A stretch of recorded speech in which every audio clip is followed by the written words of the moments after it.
निधिवन का रहस्य। क्या सच में रास रचाने आते हैं रात में राधा कृष्ण?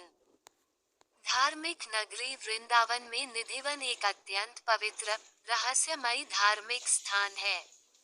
मान्यता है कि निधिवन में भगवान श्री कृष्ण एवं श्री राधा आज भी अर्धरात्रि के बाद रास रचाते हैं। रास के बाद निधिवन परिसर में स्थापित रंग महल में शयन करते हैं।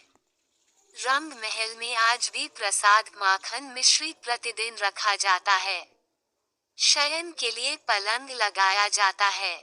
सुबह बिस्तरों के देखने से प्रतीत होता है कि यहाँ निश्चित ही कोई रात्रि विश्राम करने आया तथा प्रसाद भी ग्रहण किया है। लगभग 2-2.5 एकड़ क्षेत्रफल में फैले निधिवन के वृक्षों की खासियत यह है कि इनमें से किसी भी वृक्ष के तने सीधे नहीं मिलेंगे तथा इन वृक्षों की डालियां नीचे की ओर झुकी तथा आपस में गुंथी हुई प्रतीत आते हैं।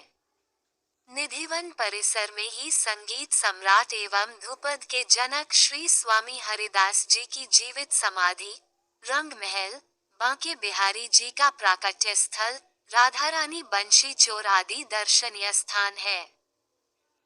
निधिवन दर्शन के दौरान वृंदावन के पंडे पुजारी, गाइड द्वारा निधिवन के बारे में जो जानकारी दी जाती है, उसके अनुसार निधिवन में प्रतिदिन रात्रि में होने वाली श्री कृष्ण की रासलीला को देखने वाला अंधा, गूंगा, बहरा, पागल और उन्मादी हो जाता है ताकि वह इस रासलीला के बारे में किसी को बता ना सके।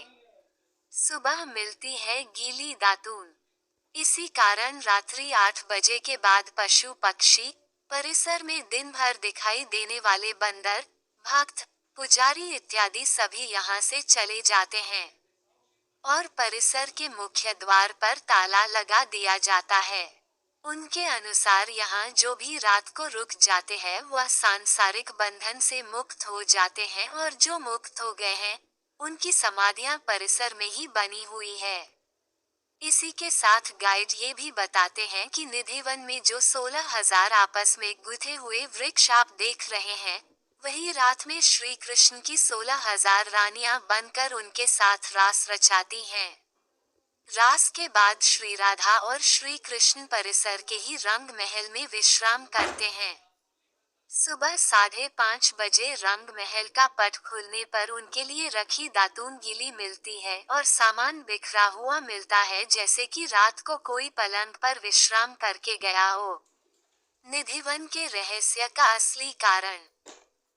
वास्तु गुरु कुलदीप सालूजा बताते हैं कि सच तो यह है कि निधिवन का वास्तु ही कुछ ऐसा है जिसके कारण ये स्थान रहस्यमय सा लगता है और इस स्थिति का लाभ उठाते हुए अपने स्वार्थ के खातिर इस भ्रम तथा छल को फैलाने में वहां के पंडे पुजारी और गाइड लगे हुए हैं, जबकि सच इस प्रकार है। अनियमित आकार के निधिवन के चारों तरफ पक्की चारदीवारी है। परिसर का मुख्य द्वार पश्चिम दिशा में है। परिसर का नृत्य कोण बढ़ा हुआ है और पूर्व दिशा तथा पूर्व ईशान कोण दबा हुआ है। गाइड जो 16,000 वृक्ष होने की बात करते हैं वह भी पूरी तरह झूठ है, क्योंकि परिसर का आकार इतना छोटा है कि 1600 वृक्ष भी मुश्किल से होंगे और छतरी की तरह फैलाव लिए हुए कम ऊंचाई के वृक्षों की शाखाएं इतनी मोटी एवं मजबूत भी नहीं है कि दिन में दिखाई देने वाले बंदर रात्रि में इन पर विश्राम कर सके। इसी कारण वह रात्रि को यहाँ से चले जाते हैं। इसलिए मिलती है गीली दातून। इस परिसर की चारदीवारी लगभग 10 फीट ऊंची है और बाहर के चारों ओर रिहायशी इलाका है जहां चारों ओर 2-2, 3-3 मंजिला ऊंचे मकान बने हुए हैं और इन घरों से निधिवन की चारदीवार के अंदर के भाग को साफ साफ देखा जा सकता है। वह स्थान जहां रात्रि के समय रासलीला होना बताया जाता है वह निधिवन के मध्य भाग से थोड़ा दक्षिण दिशा की ओर खुले में स्थित है। यदि सच में रासलीला देखने वाला अंधा, गूंगा, बहरा हो जाए या मर जाए तो ऐसी स्थिति में निश्चित ही आसपास के रहने वाले यह इलाका छोड़कर चले गए आते।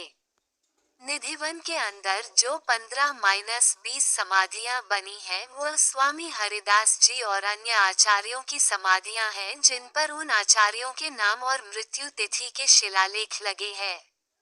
इसका उल्लेख निधिवन में लगे उत्तर प्रदेश पर्यटन विभाग के शिलालेख पर भी किया गया है। इन्हीं समाधियों की आड़ में ही गाइड ये भ्रम फैलाते हैं कि जो रासलीला देख लेता है वह सांसारिक बंधन से मुक्त हो जाता है और यह सभी उन्हीं की समाधियां हैं।